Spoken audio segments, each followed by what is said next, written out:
Zoom इसको देखो।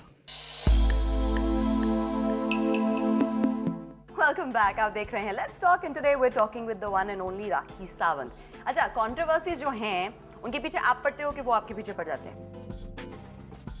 Honestly वो मेरे पीछे पड़ जाती है। कुछ खुद नहीं क्रिएट करती? कभी नहीं। मम्मी स्वेर बोले? मैं मम्मी स्वेर और गॉड स्वेर और गणपति जी स्वेर मैं कभी नहीं करती। मेरे साथ में एक्सीडेंट हो जाते हैं और एक्सीडेंट के साथ में कंट्रोवर्सी हो जाती है। अपने आप ही हो जाती है? अपने आप ही हो जाती है। क्योंकि आप बिंदास और जो दिमाग में आता है वो बोल देते हो इसलिए?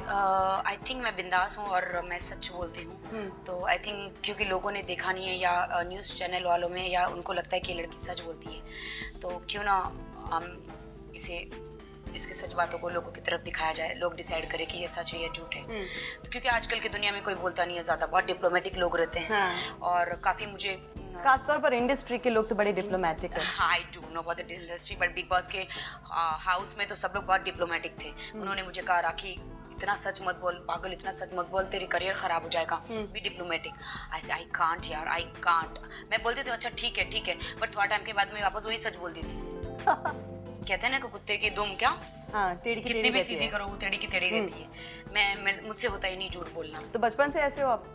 बचपन से ऐसी। मेरी मम्मा मुझे हमेशा दामिनी कह के पुकारती है, तो इतने दामिनी इतनी सच भी मत बोल, हमेशा थोड़ा सा झूठ होना चाहिए वरना सच हमेशा डुबो देता है।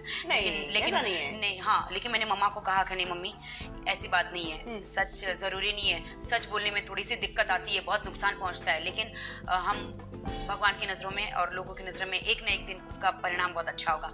तो आपने देखा उसका परिणाम क्या हुआ है। आपको लगता है आप बिग बॉस के घर से हारी हैं क्योंकि किसी ने सैबोटाज किया आपको? अखबारों में हमने पढ़ा है कि किसी ने कुछ 50,000 वोट्स भेजे आपको बाहर निकालने के लिए। Would you believe that? हाँ, ये बात बिल्कुल सच है। और कैसे पता? न्यूज़पेपर में पढ़ा मैंने। हाँ, लेकिन न्यूज़पेपर में अक्सर झूठ भी लिखा जाता है। लेकिन मुझे कमेंट्स भी मतलब मुझे उनसे पूछा गया था और कुछ मुझे यकीन है, क्या पता शायद हो भी सकता है और नहीं भी है, मेरे पास कोई प्रूफ नहीं है। करेक्ट। लेकिन जब इंसान खुद अपने मुंह से कहे तो होगा ही। क्यों इंसान जब सामने आके क्यों कहेगा, जब उसने अगर या तो फिर उसका पब्लिसिटी। अच्छा, सामने आके बोला? हाँ, कि मैंने तुम्हें बाहर निकलवाया? हाँ, सामने आके कहा और मतलब मैंने अपनी दुश्मनी क्या बदला ले लिया। तो गॉड ब्लेस हिम, बदला ले लिया तो बदला ले लिया। और मुझे लगता है कि वो मेरा गुनहगार नहीं है, वो मेरे जनता और मेरे फैंस का गुनहगार है। बिकॉज वो मुझे इतना दिल से चाहते थे और वो मुझे चाहते थे कि मैं जीतूं, लेकिन उसने मुझे जीतने नहीं दिया क्योंकि काफी लाखों रुपए उसने खर्च किए मुझ पे। चलो, उसका नुकसान तो हुआ। फर्स्ट टाइम भी खर्च किए थे, सेकंड टाइम भी उसने इतने खर्च किए।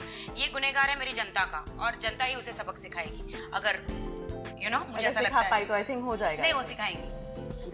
उनका जिक्र हम थोड़ी देर बाद ही करेंगे। लेट्स टॉक अबाउट, आप हमारी जो इंडस्ट्री में आई हैं, you come as an item girl and पहले दिन से ही धमाका कर दिया। आपने ट्रेनिंग की है डांस में या खुद ब खुद आता है?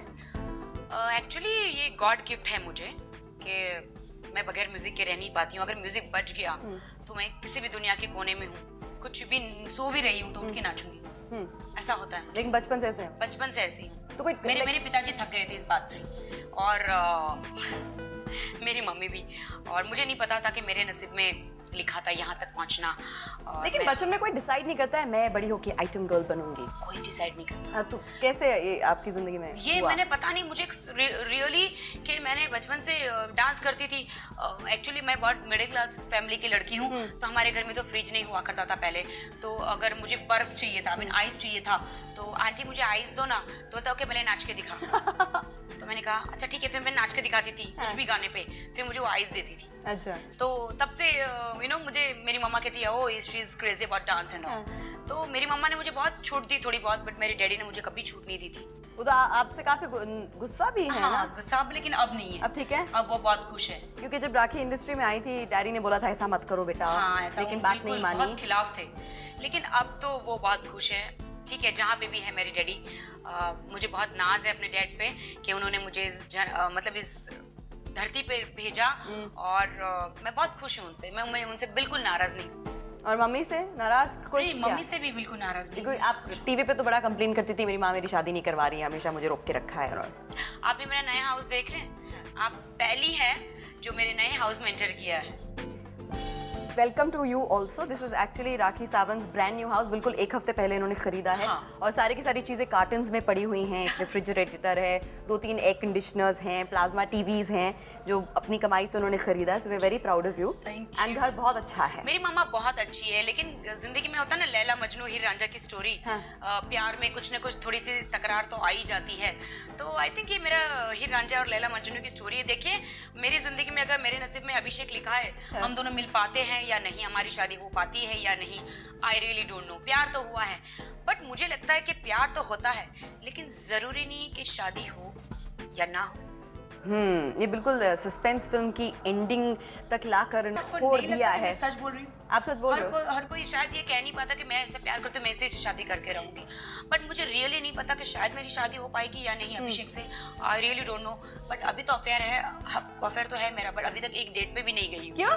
बिग बॉस के हाउस से आके मैं सिर्फ इंटरव्यूज कर रही हूँ।